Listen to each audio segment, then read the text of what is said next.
परवीन भाई। हाँ बोलिए। हाँ ठीक। बोलिए श्री सदगुरुदेव की जय। आवाज आ रही है ना? हाँ आ रही है। बंदी छोड़ सदगुरु श्री कबीर साहब जी सत्य का उपदेश देते हैं और जड़ाध्यास को तोड़ते हैं। शेष प्रार्थना करते हुए और गुरुदेव से विनय करता है, बंदो चरण गुरु आपके और शीश भेंट धरु हाथ, आपकी कृपा से मिला चरण कमल का वास।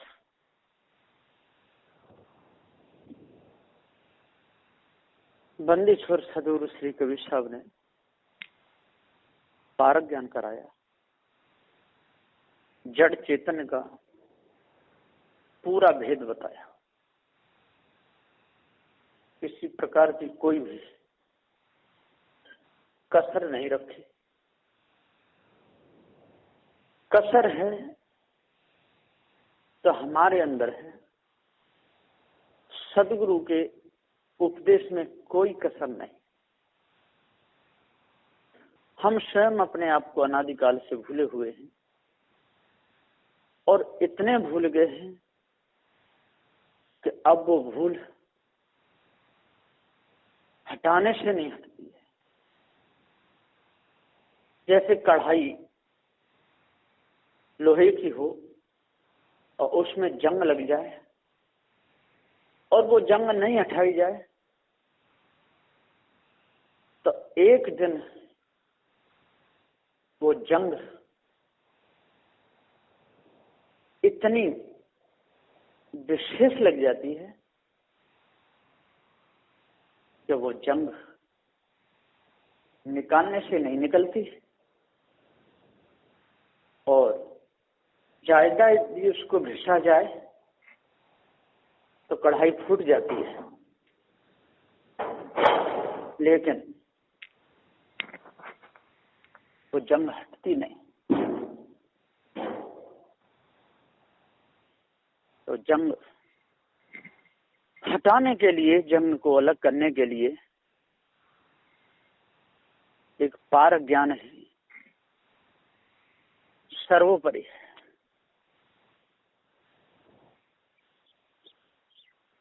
पारक ज्ञान बंदी छोर सदगुरु श्री कबीर साहब का है। अनादिकाल से लोग जड़ाध्यास में भूले आ रहे। जड़ाध्यास लोग जानते ही नहीं कि जड़ाध्यास किसे कहते हैं। जड़ाध्यास कहते हैं जड़ को श्रेष्ठ मानना और जीव को तुच्छ मानना, नानत मानना, भिखारी मानना, ईश्वर का अंश मान लेना। भाइयों सज्जनों, ये चेतन जीव ईश्वर का अंश नहीं है, ये तो अमर है। ये किसी का बनाया हुआ नहीं है। जीव कभी मरता नहीं। ये सबका जनैया है। सबके गुण लक्षणों को जानता है, सबका मूल्यांकन करता है, सबकी कीमत यही रखता है। पशुओं की कीमत, गाय भैंस बकरी की कीमत, हाथी घोड़ा ऊंट की कीमत, यही तो रखता है। आजकल बताते हैं कि भैंसाओं की कीमत बहुत हो गई, भैंसाओं की कुश्ती कराई जाती है। एक बार तो मैं सुना था कि एक भैंसे की कीमत 1 करोड़ रुपए। अब ये कीमत किसने रखी? ये मनुष्य तो रखता है। जितने फल संसार में होते हैं उनकी कीमत कौन निकालता है? ये मनुष्य ही निकालता है। गेहूं की कीमत मनुष्य निकालता है, आलू की कीमत मनुष्य निकालता है। क्या होता है कि कभी कभी होन ज्यादा हो जाती है, विशेष हो जाती है, सारे किसान आलू कर देते हैं, कोई मूली मूली कर देते हैं, उसी वर्ष कीमत गिर जाती है।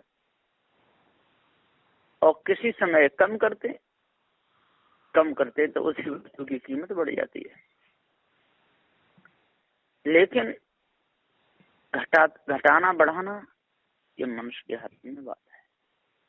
कीमत कितनी करना, कितनी रखना। ज्यादा विशेष वस्तु हो जाती है तो कोई खरीद करने सड़ने लगती है तो वो कीमत कम कर देता है, और जब फसल कम होती है और ग्राहक ज्यादा होते हैं तो वही बढ़ा देते। मैंने एक देखा था अपनी आंखों से, एक मेला में, कि एक अमरूदों का बेचने वाला था और अमरूद वो 10 रुपए किलो बेच रहा था। लोग खूब खरीद रहे थे, भीड़ लग गई। उसने थोड़ी ही देर बाद और 12 रुपया किलो कर दिए।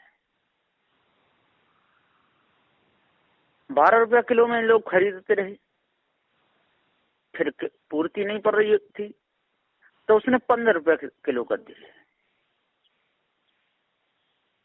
15 रुपया किलो में 20 रुपया किलो तक उसने अमरूद बेच दिए। यदि और भी दुकानें होती और भी बेचने वाले होते तो उसको कीमत गिरानी पड़ती, तब उसके अमरूद बिकते, पर उसने मौके का फायदा उठा लिया। ठीक इसी प्रकार कोई भी वस्तु हो उसकी कीमत यह मनुष्य रखता है। इसी प्रकार से पृथ्वी के गुण धर्म को यह मनुष्य जानता है। पृथ्वी को अपना गुणधर्म मालूम नहीं है। यदि पृथ्वी को अपना गुणधर्म मालूम होता ना तो पृथ्वी अपने ऊपर पेशाब नहीं करने देती, टट्टी नहीं करने देती। क्यों करने देगी? जब वो ज्ञान स्वरूप है, जब वो जानती है ऐसा हो तो कोई ऐसा होगा कि अपने ऊपर करने दे? है कोई नहीं। तो पृथ्वी जड़ है, जल भी जड़ है, अग्नि भी जड़ है, वायु भी जड़ है, और आकाश कोई वस्तु नहीं है। आकाश पोल खगोल है, ये आने जाने की जगह है। लोग कहते हैं कि ऐसा ही ब्रह्म है, ऐसा ही परमात्मा है। अरे आकाश अवस्तु हुआ और परमात्मा को आकाश कहोगे तो वो भी तो अवस्तु हो गया। आप कहते हो, कोई कहता है परमात्मा है और कोई कहता है नहीं है, दोनों में झगड़ा पड़ा हो। यदि परमात्मा होता तो ये झगड़ा क्यों कराता? तो तुरंत बीच में आ जाता, अरे भैया लड़ो मत, मैं हूं। पर नहीं, हिंदू भी झगड़ रहे हैं, मुसलमान झगड़ रहे हैं। मुसलमान लोग कहते हैं खुदा है, और हिंदू कहते हैं कि ईश्वर परमात्मा है, ब्रह्म है। दोनों का झगड़ा ये चला आ रहा है, लेकिन विचार एक होने के करते हैं। विचार करें तो ये पर्दा हट जाएगा और दोनों में शांति बढ़ेगी, परस्पर मेल हो जाएगा, प्रेम बढ़ेगा। लेकिन मानंदियों को लेकर के लड़ते रहते।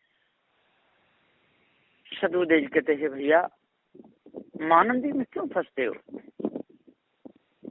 मान मान बंधन में आज आवा, निज कर्तव्य में आप बतावा। आप मान मान करके पूछो। खान पान सबका एक है, चलना फिरना एक है, लेकिन आदतवश कोई मांस खा रहा है, कोई अंडे खा रहा है, जीव को सता रहे हैं। यदि इनको ज्ञान हो जाए कि कर्म का बंधन बहुत बड़ा है, इस कर्म का बदला हमको देना पड़ेगा, तो मनुष्य संभल जाए। लेकिन संभलता ही नहीं। क्यों नहीं संभलता है? कि समझता है कि कोई न कोई है, वो हमको प्रेरणा देता है, हम उसी के नाम पर और सारे कर्म कर रहे हैं। देवी देवता हैं, इनमें सत्ता है, शक्ति है, और ये हमारी बलि को स्वीकार करते हैं, हमको दुखों से बचाएं। लेकिन नहीं, ऐसा नहीं हो सकता है। हे ज्ञानी हो, हे विद्वान हो, 4 वेद 6 7 18 पुराणों के ज्ञाता हो, कुरान को पढ़ने वाले हो, हे मुस्लिम भाई हो, ईसाई हो, जागो, चेत करो, उठो। यदि चेत नहीं करोगे, नहीं उठोगे, नहीं जगोगे, सोते रहोगे, पीढ़ी दर पीढ़ी पूरी बिगड़ जाएगी, जड़ाध्यासी लोग हो जाएंगे। इतनी विशेष कालमा फैल जाएगी कि हटाने से नहीं हटेगी। सदगुरुदेव जी पुकार के समझाते हुए कहते हैं, सार शब्द निर्णय को नामा, जाते हुए जीव को कामा। सार शब्द, असार और सार 2 प्रकार के शब्द होते हैं। एक तो कहता है कि भैया 2-2 घंटे रोज आंख मीच के बैठो और परमात्मा का भजन करो, सभी प्रकार की इच्छाएं परमात्मा आपकी पूर्ण करेगा। और एक कहते हैं कि भैया सुबह जल्दी उठो, अपने कार्य से निवृत्त हो, नहाओ धो, और जो कार्य करते हो उसमें लगो। समय से लगोगे तो आपका काम बन जाएगा। समय से खेती को जोतोगे, बोओगे, फसल अच्छी होगी। समय पर उसको रखाओगे, समय पर काटोगे, काम बन जाएगा। ये सार शब्द है। और किसान से कहेगा भैया तू खेत पे जा और आंख मूंद के बैठा रहे, तेरा खेत जुत जाएगा, भजन करता रहे, खेत कभी नहीं जुतेगा। लोगों ने भ्रम फैलाया है कि धना भक्त का खेत बिना बीज के उपजा था। सबने अपनी अपनी खेती बोई और धना भक्त ने नहीं बोई। ईश्वर के भजन से और धना भक्त का खेत हो गया। ये सारी गप टप्पे हैं। जब तक हम इन गप टप्पों में फंसे रहेंगे तब तक कुछ नहीं होने वाला। इसलिए आज भेद खुल गया है और पता चल गया है तो इसका लाभ उठाना चाहिए। लेकिन फिर भी लोग लाभ नहीं उठाना चाहते, भ्रम में भूले हुए हैं। एक लड़का दवा नहीं खाता था और ठीक भी नहीं होता था, दवा को फेंक देता था। तो उसको भय लगा दिया, काली का फोटो दिखा दिया जीव लटकती हुई, कहा कि देख तू दवा समय से नहीं खाएगा तो ये काली तुझे चाट जाएगी। तो डर के मारे खाने लगा, ठीक हो गया। लोगों को भ्रम हो गया काली ने ठीक कर दिया। काली ने ठीक नहीं किया, वो तो समय से उसने दवा खाई, परहेज किया, ठीक हो गया। वो भय लगा दिया। इसी प्रकार से संसार में भय लगा दिया गया है और उस भय की पूजा होने लगी है। और पार ज्ञान हो जाए तो वो भय हट जाए। वो काली के बल से ठीक नहीं हुआ वो बच्चा, वो तो डर के मारे खाता था कि ये मुझे खा जाएगी। और काली कोई वस्तु नहीं, कुछ नहीं, जड़ मूर्ति। और पार ज्ञान हो जाता तो वो समझ लेता कि ये काली का तो मुझे डर लगा था, भय लगा था, और जब तो मैंने खाई है मैं ठीक हो गया। सदगुरुदेव जी पुकार के समझाते हुए कहते हैं कि इस संसार में ईश ब्रह्म परमात्मा का भय लगाया। अब लोगों ने क्या काम किया कि फिर जो भी हमारे अंदर विचार उठता है, जो भी हमारे अंदर पीड़ा उठती है, वो सब परमात्मा उठाता है ना। मछली मारने की प्रेरणा उठाता है, बकरे काटने की प्रेरणा उठाता है, अंडे खाने की, जुआ खेलने की, जो भी चोरी हिंसा विचार जो भी हम करते हैं, ये सारी प्रेरणा परमात्मा देता है। लेकिन ऐसा नहीं होता है। ज्ञान स्वरूप तो चेतन जीव है। ये जीव स्वयं अपने आप को भूला हुआ है। इस ब्रह्म परमात्मा की कल्पना भी एक वासना है। सदगुरुदेव कहते अरे भैया इस वासना को त्याग दो। जब तक वासना को नहीं त्यागोगे तब तक शांति नहीं मिल सकती। इसलिए वासना को दूर करो, बिल्कुल दूर करो, जड़ मूल से। फंस के जड़ाध्यास बंधन में मूर्ख गुरुपद नहीं चीना। जड़ाध्यास बंधन में फंस गए, गुरुपद को नहीं जीना, चेतन पूजा नहीं जाने, पत्थरों को धोते रहे, नदी नालों में नहाते रहे, चारों धामों में जाते रहे, काशी मथुरा हरिद्वार धाम बरसाने में घूमते रहे, शांति नहीं मिली। फंस के जड़ाध्यास बंधन में मूर्ख गुरुपद नहीं चीना। मानुष तन दुर्लभ है भाई, बड़े भाग्य लीना। पशु सम क्यों खोता है इसको, देख रंग झीना। मानुष तन दुर्लभ है, बड़े भाग्य से मिला है। यदि बिगड़ गया तो पशु पक्षी खाने में जाना पड़ेगा, बहुत दुख भोगना पड़ेगा, वहां पर एक भी नहीं अपनी चलेगी। मानुष तन दुर्लभ है भाई, बड़े भाग्य लीना। पशु सम क्यों खोता है इसको, देख रंग जीना। और रंग को देख करके तेने ही कोठी बनाई, तेने रंग चढ़ाया, तेने मूर्तियां बनाई, तेने सजावट की, तू ही मठ मंदिर बनाया, तू ही हार फूल लाया, तेने बंगला संजाया, और तू ही देख करके भूल गया। बारी परमात्मा तेरी बड़ी लंबी माँ है, तेने कितनी बड़ी तेरी शोभा है, पर शोभा तू नहीं करता तो कहां से बढ़ती। तो जाग भैया, उठ, चेत, सुबह हो गया है, मन जन्म में आ गया। रात्रि कहिए पशु पक्षी उसमें खाने में दुख भोगना, और दिन कहिए मनुष्य खाने में आना। इस दिन का लाभ उठा लोगे तो बच जाओगे, नहीं तो बचोगे नहीं। इस ब्रह्म आत्म परमात्म गुरबन दृढ़ कीना। इसी भाषा में भरमत डोला, हुआ बुद्धिहीना। इस ब्रह्म की कल्पना, आत्म परमात्मा में कल्पना, गुरबन दृढ़ कीना, जो केम फंसाया। चेतन पूजा भूल गया, घर में माता पिता की आज्ञा मानना भूल गया, बड़े बूढ़ों का आदर भूल गया, संत गुरुजनों की कीमत भूल गया। संत किसी भी मतपंथ सिद्धांत के हो, सन्यासी हो, बैरागी हो, संत तो संत हैं, उनका त्याग बैरा। लेकिन जो उनका जो भ्रम है, वो भ्रम यदि दूर हो जाए तो वही पारखी है। संत तो सभी है, साधु साधु सब बड़े अपने अपने ठौर, शब्द विवेक की पारखी ते माथे के मोर। तो यहाँ पर सदगुरुदेव ईश ब्रह्म आत्म परमात्म गुरबंद कीना, और इसी भाषा में भ्रमत डोला, और देख हुआ बुद्धिहीना, बुद्धि का हीन हो गया है। जड़ को पूजने लगा, मिट्टी को पूजने लगा, टट्टी पेशाब की तक पूजा करने लगा, वृक्षों की पूजा करने लगा। कितना मत का हीन बना। यदि चेतन पूजा में रहता तो ठीक था, बुद्धि ठीक थी। तो सदगुरुदेव यहाँ पुकार कहते ऐसा वेद वेद जग माही ठेल भरम दीना। वेदों को पढ़ पढ़ के 4 फल 4 मुक्ति जन क्या अष्ट सिद्धि 9 निधि, ऊपर 7 स्वर्ग दी 7 पाताल। इतनी मानंदी खुद उसके भर गई कि जीव के अंदर से निकलती नहीं, मनुष्य के अंदर से निकलती नहीं।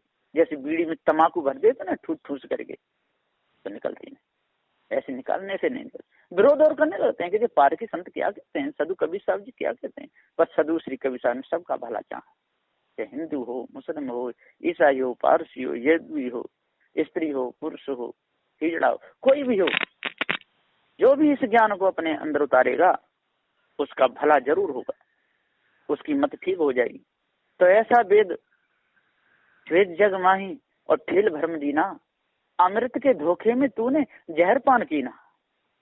तो समृता तो अमृत रहा, पते जहर का पान कर लिया। विषय वासना को अमृत समझा, भ्रम भूल कल्पना को अमृत समझा, जड़ की पूजा को अमृत समझा, गंगा यमुना सुबह सुबह जाकर के नहाने से अमृत समझा। लेकिन वो जहर बन गया, जड़ाध्यास हो गया। चेतन पूजा करता तो बंधनों से छूटता, सारी मानंदी दूर हो जाती, भ्रमणा मिट जाती। ये जगत अनादि है, इसको बनाने वाला तो कोई है ही नहीं, तू स्वयं भूला है। तो ऐसा वेद वेद जगमाई और ठेल भ्रम दीना, अमृत के धोखे में तूने जहर पान कीना। रोगी और दवा कुछ और है, क्यों हो गए जीना? रोग तो कुछ और है और दवा कुछ और है, तो कैसे जीना होगा? कैसे दवा लगेगी? नहीं लग सकती है। चेतन जीव अजर अमर अखंड है, नित्य स्वयं स्वरूप है, इसके ऊपर कोई ईश्वर परमात्मा नहीं। और इसको ईश्वर परमात्मा बताया जा रहा है, देवी देवता बताए जा रहे हैं, पृथ्वी जल वायु अग्नि की पूजा बताई जा रही है। कैसे रोग ठीक होगा? नहीं होगा। तो रोगी और दवा कुछ और है, क्यों हो गए जीना? साहिब कबीर कोई संत जो हरि सार शब्द चीना, सदु श्री कबीर साहब ने सार शब्द चीना और जड़ चेतन का भेद बताया और सबके हित की बात बताई, किसी का बुरा नहीं सोचा। हे भाइयों, यदि आप जड़ाध्यास त्यागोगे, विषय वासना भ्रम भूल कल्पना से मुक्त होगे, यदि अलग हो जाओगे, तो आपके सभी बंधन छूट जाएंगे और सदा सदा के लिए आप मुक्त हो जाओगे। बस इन्हीं वचनों के साथ में मैं अपनी वाणी को विराम देता हूँ। बोलिए श्री सद्गुरुदेव की जय।